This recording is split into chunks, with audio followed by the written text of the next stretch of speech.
Follow the yellow brick road. Follow the yellow brick road. Follow, follow, follow, follow. For the entire 20th century, the American middle class was built around this specific image. The cap, the gown, and the idyllic campus represented a rock-solid social contract. If you put in the 4 years and earned the degree, you were promised a stable career and financial security.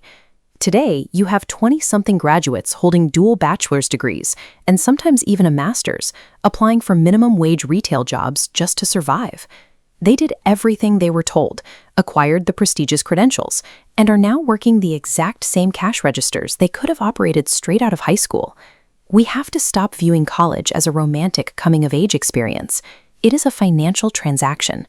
When you take out a massive loan to purchase a product, you have to run an ROI audit to see if that investment actually yields a positive return. Right now, that return looks incredibly bleak. Look at this job fair. You have highly credentialed professionals, dressed in suits, standing in lines to compete for entry-level, non-specialized labor.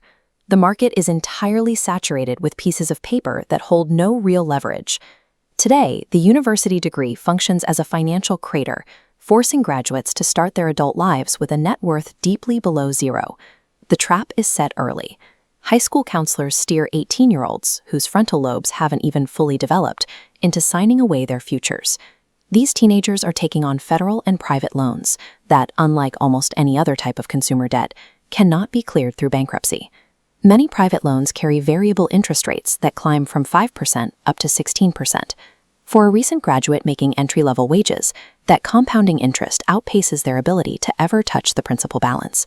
This chart shows how that math works in practice. Let's say a student borrows $130,000.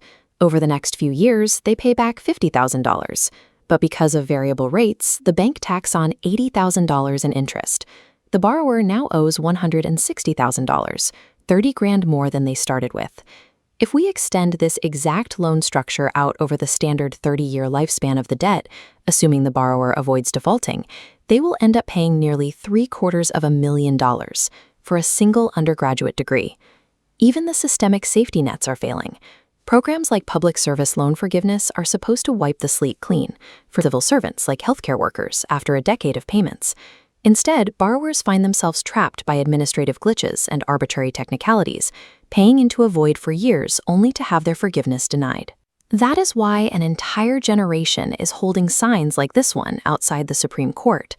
Millions of young adults are waking up to the reality that they have been mathematically locked into a system they can never out-earn. The system functions as a mechanism to secure your future labor, ensuring you spend the prime years of your life servicing insurmountable interest. But let's look past the cost of the loan and examine the actual asset you are buying. There is a disconnect inside academia. If you go to a university to learn business, you are often being taught by professors who have spent their entire adult lives inside a classroom.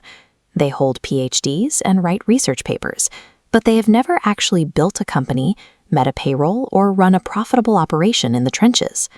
The financial irrationality gets worse when you look at the humanities. Spending $100,000 on a degree in history, communications, or the arts lacks a direct path to a high-paying salary. You are paying luxury prices for theoretical knowledge, and even highly specialized degrees are failing. A graduate with a 4-year degree in fashion business can move to Manhattan, the global epicenter of their industry, walking underneath banners exactly like this one, and still find themselves unable to secure a job paying more than $17 an hour. Universities are selling an incredibly expensive, highly theoretical product that commands absolutely zero leverage in the modern commercial marketplace. To make matters worse, the entry-level stepping stones that used to justify these degrees are collapsing. Companies no longer want to train fresh graduates. They demand years of real-world experience for jobs that sit at the absolute bottom of the corporate ladder. That collapse is being accelerated by generative AI. Foundational tasks like writing basic marketing copy, formatting data in Excel, and generating graphic design can now be completed by a language model in 30 seconds using a single text prompt. Even the degrees everyone thought were bulletproof are taking hits. Software engineering was supposed to be the ultimate safe bet, But today, entry-level coding rules are being squeezed out by AI agents that can fix back-end security flaws instantly, combined with an influx of cheaper offshore labor. You see these medical students cheering on match day, and it looks like a guaranteed victory. But the reality is that even an elite MD is financially useless if you fail to match into a residency program. Without clearing that specific bureaucratic bottleneck, you hold hundreds of thousands of dollars in medical debt and are legally barred from working as a doctor. An expensive peacekeeper no longer provides a competitive edge against the speed of AI or the rigid bottlenecks of institutional bureaucracy. Blindly following institutional guidance has become a liability. Students must now mathematically justify their own career paths.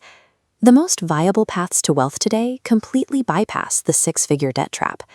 Skilled trades like commercial welding, electrical work, and specialized manufacturing allow you to earn while you learn, building a massive net worth advantage over your peers who are stuck in lecture halls.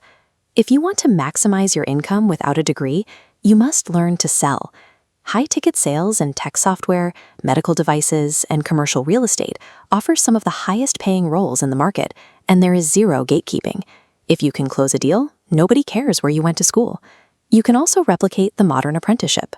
Find a successful operator in an industry you like and work for them at the very bottom rung. You will learn more about how to run a profitable business by shadowing an active entrepreneur for a year than you ever would paying a university professor to grade your theoretical essays. Some graduates do manage to use useless liberal arts degrees to secure officer commissions in the military. It solves the immediate financial problem, but it requires accepting the harsh physical reality and danger of combat deployments just to offset a bad educational investment. The new economy ignores your pedigree. It rewards the operators who learn to leverage AI to scale their own output.